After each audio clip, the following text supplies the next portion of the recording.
RK masuk bursa cawapresnya Pak Ganjar, terus bilang mau ada breaking news pekan depan, itu gimana Pak? Ya nanti akan ada pembicaraan, tetapi saat sekarang Golkar konsentrasi pada koalisi Indonesia Maju.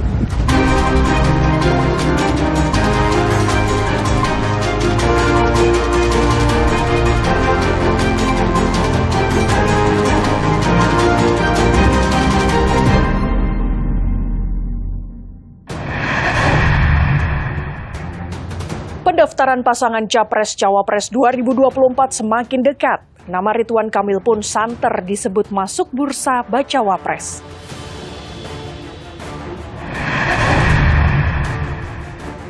Kematian ibu dan anak tinggal kerangka di perumahan Bukit Cinere Indah, Depok, Jawa Barat masih jadi misteri.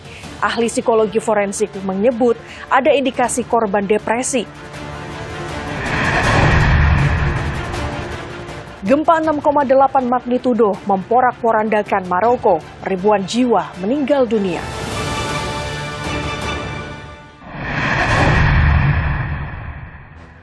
Halo saudara, bagaimana kabar Anda? Semoga Anda selalu sehat. Selama 30 menit ke depan, laporan khusus kembali hadir menghadirkan informasi penting dan menarik lainnya.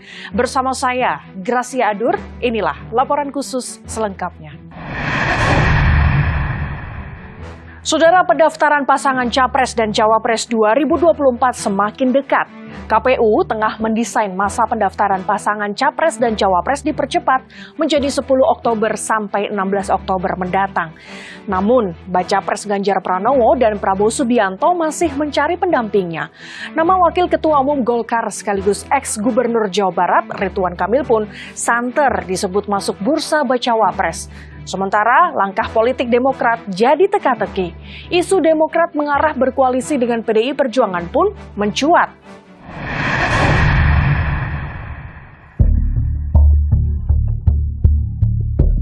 Pendaftaran pasangan Capres dan Cawapres 2024 semakin dekat. Anies Baswedan dan Muhaimin Iskandar atau Caimin sudah dideklarasikan sebagai bakal Capres dan bakal Cawapres Koalisi Perubahan. Sementara, baca pres Ganjar Pranowo dan Prabowo Subianto masih mencari jodoh bacawa pres. Padahal, KPU tengah mendesain masa pendaftaran pasangan Capres dan Cawapres dipercepat. Dari sebelumnya 19 Oktober hingga 25 November menjadi 10 Oktober sampai 16 Oktober 2023. KPU menyesuaikan dengan norma peraturan perundang-undangan, dalam hal ini Undang-Undang Pemilu khususnya nomor 7 tahun 2023 pasal 276 ayat 1. Sesuai dengan norma-norma yang ada di dalam Undang-Undang Pemilu tersebut, maka didapatilah angka atau tanggal 10 sampai dengan tanggal 16 Oktober 2023. Jika KPU mengesahkan percepatan, maka waktu bagi keduanya menentukan cawapres pun semakin singkat, kurang dari 30 hari.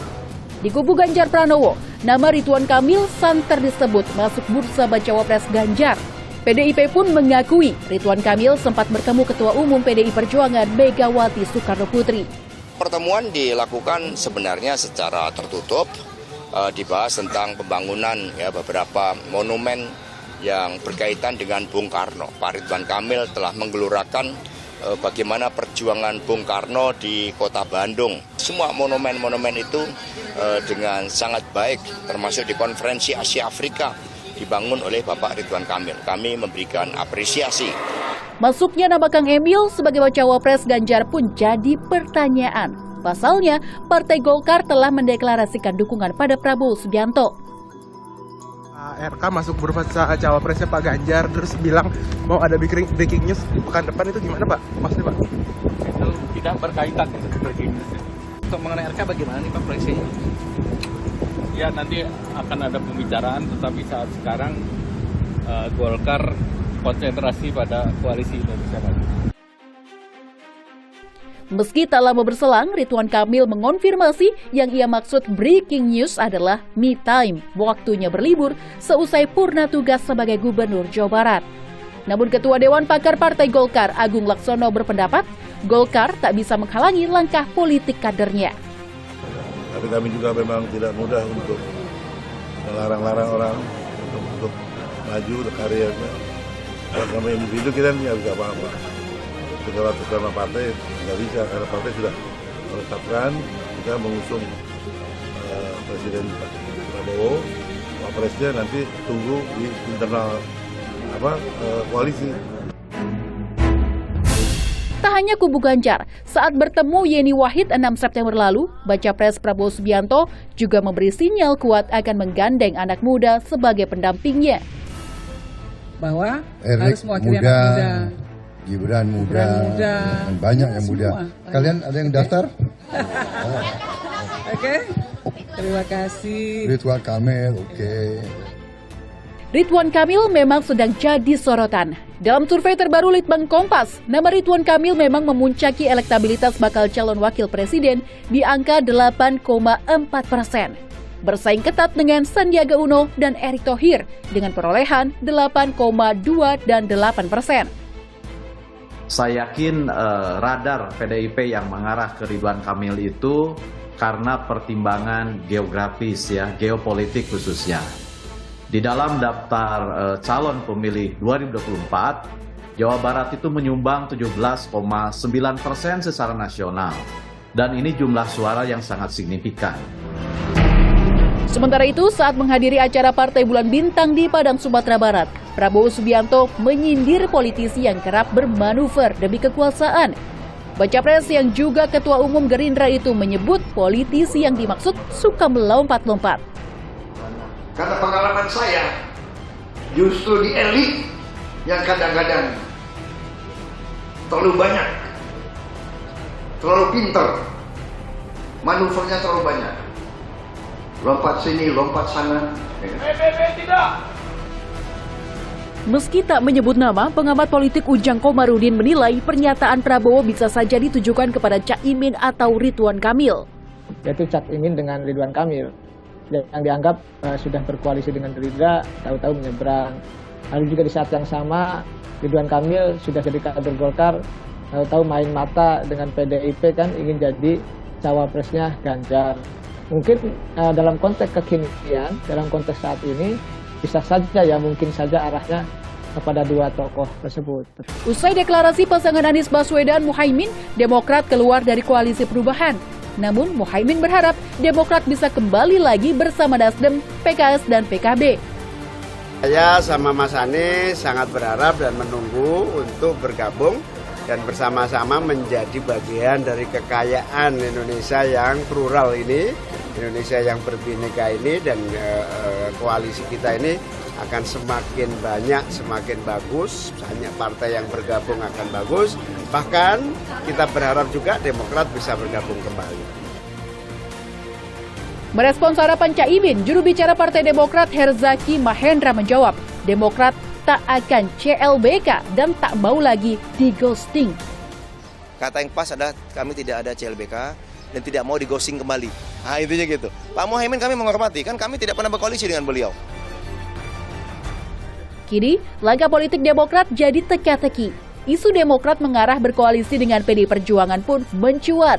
Bahkan, Wakil Ketua Umum Demokrat, Benika Harman, sempat menyinggung hubungan Ketua Umum PDIP Megawati Soekarno Putri dan Ketua Majelis Tinggi Demokrat Susilo Bambang Yudhoyono baik-baik saja.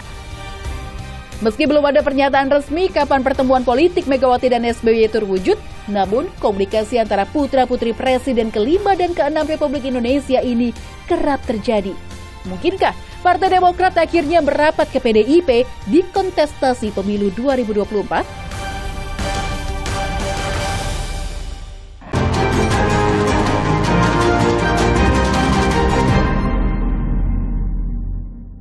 Saudara, kematian ibu dan anak tinggal kerangka di perumahan Bukit Cinere Indah, Depok, Jawa Barat masih jadi misteri.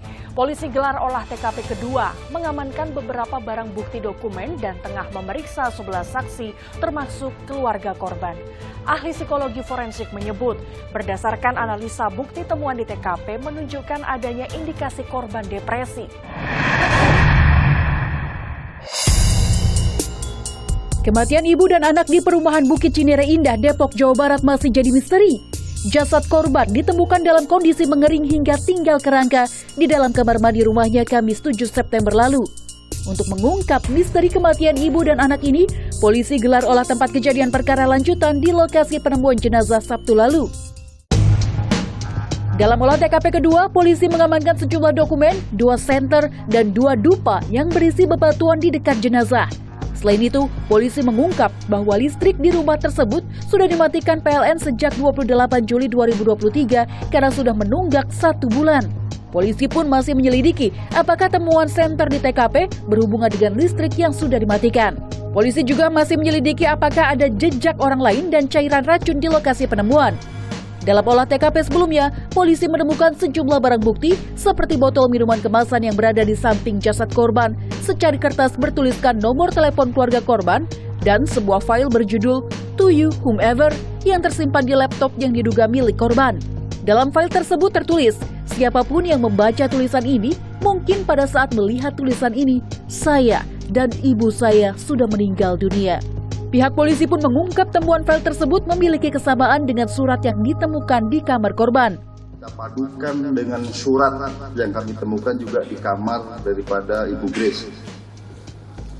Dari kedua surat yang ada di kamar maupun yang ada di file ini, ternyata ini ada kesamaan walaupun konteksnya berbeda.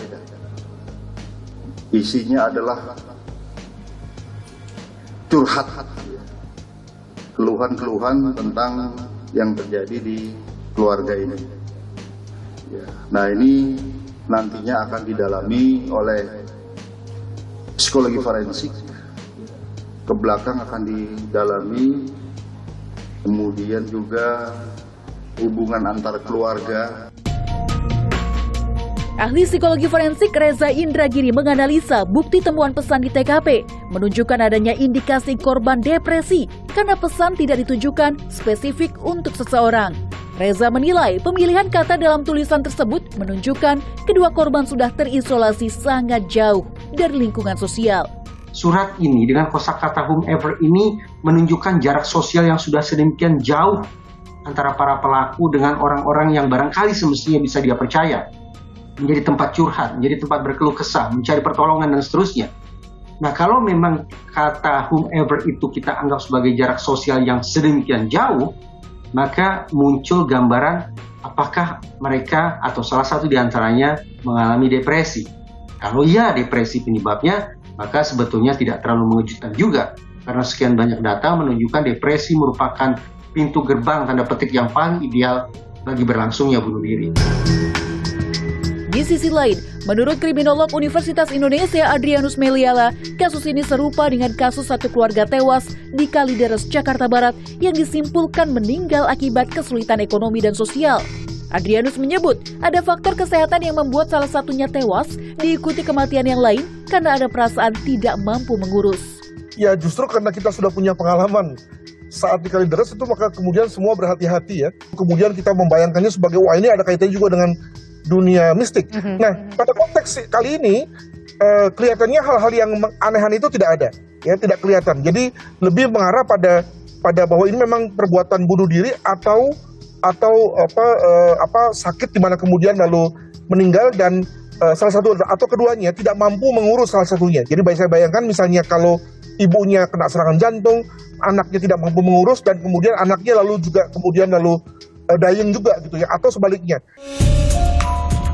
Temuan 2 jasad ibu dan anak di perumahan Bukit Cinere Indah berawal dari warga yang curiga karena kedua korban sudah lama tak terlihat di permukiman. Warga pun mendatangi rumah korban dan masuk melalui pintu garasi lalu mencium aroma tidak sedap yang berasal dari kamar mandi belakang. Warga langsung melapor ke Polsek Cinere dan mendapati korban tewas dalam kondisi mengering hingga jadi kerangka. Menurut warga, sang ibu berinisial GAH, 68 tahun, dan anak laki-lakinya DAW, 39 tahun, dikenal tertutup dan jarang berinteraksi dengan warga sekitar.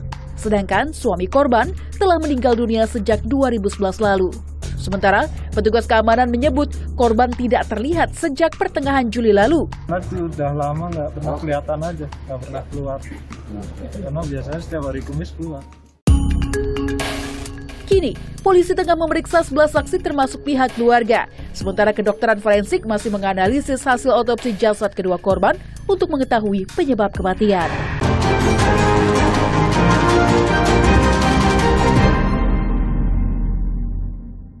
Saudara, gempa 6,8 magnitudo memporak-porandakan Maroko. Korban meninggal dunia mencapai ribuan jiwa. Bangunan rusak parah, akses di sejumlah jalan pun terputus, hingga layanan listrik dan komunikasi rusak total. Kedutaan Besar Republik Indonesia untuk Maroko memastikan tak ada WNI yang menjadi korban jiwa dan telah berkoordinasi dengan Perhimpunan Pelajar Indonesia di Maroko untuk tanggap darurat kesiapan antisipasi gempa susulan.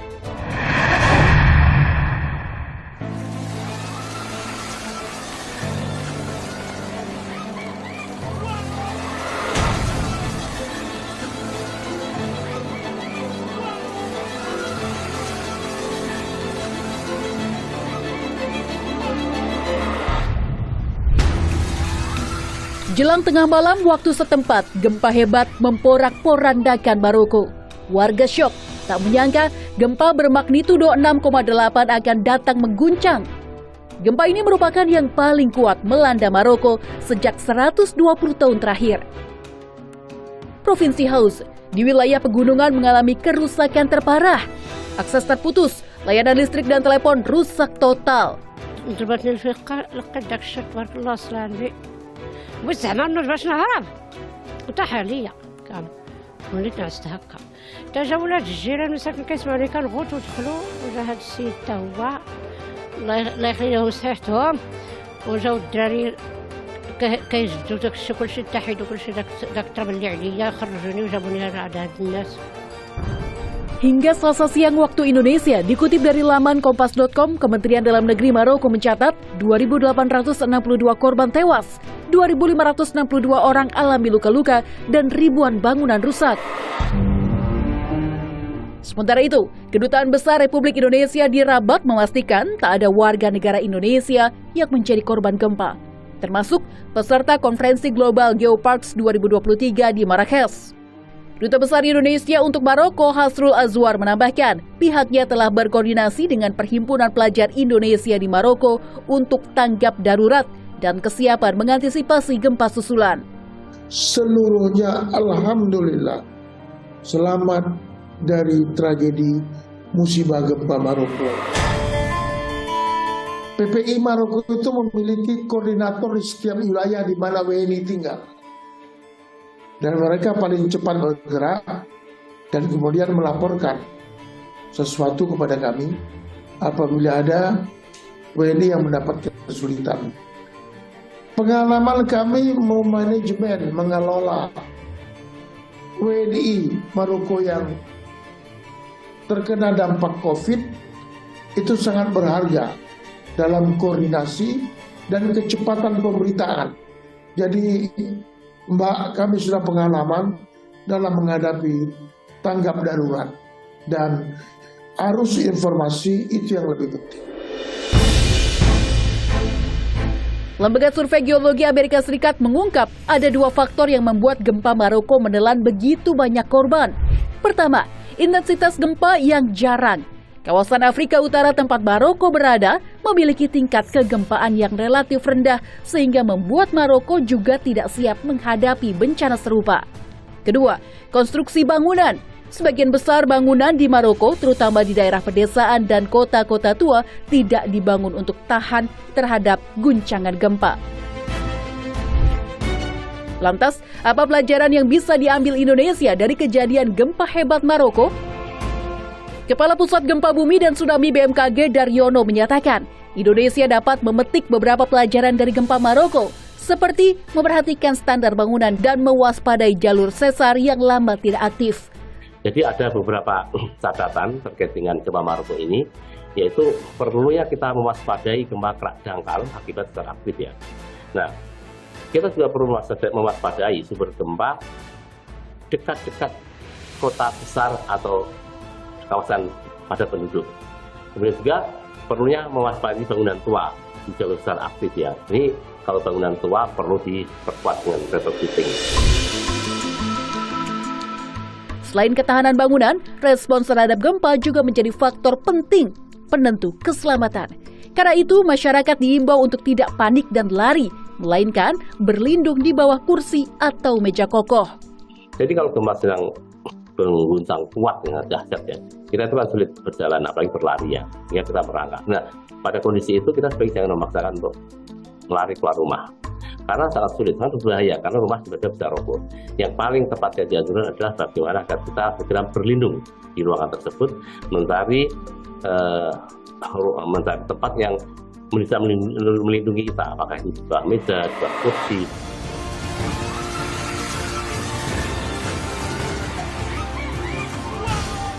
Meski tawaran bantuan datang dari sejumlah negara termasuk Indonesia, namun pemerintah Maroko hingga saat ini belum meminta bantuan internasional.